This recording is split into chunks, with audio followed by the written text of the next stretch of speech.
وآخر دعواهم أن الحمد لله رب العالمين۔ تو کون میرا پیارا بھائی بتائے گا کہ ابھی نماز پڑھی ہم نے، مکمل ذکر کس کس نے کیا ہے؟ اس طرح کی مجلسوں میں تو ایمان بڑھتا ہے نا۔ ہم تو اکٹھے اس لیے ہوئے ہیں کہ ایمان بہتر ہو جائے۔ ذکر انسان کی طاقت ہے۔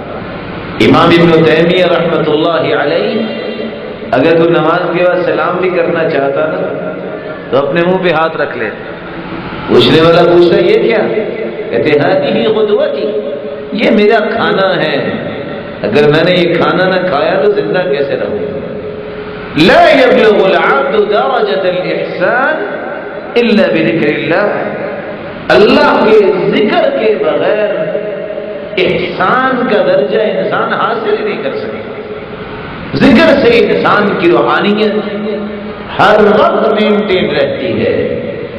اللہ ہمیں اس بات کی توفیق عطا فرمائے۔ تو آئندہ سے تو آپ ذکر کر لیا کریں گے نا، سب ساتھ ہی وعدہ کر رہے ہیں۔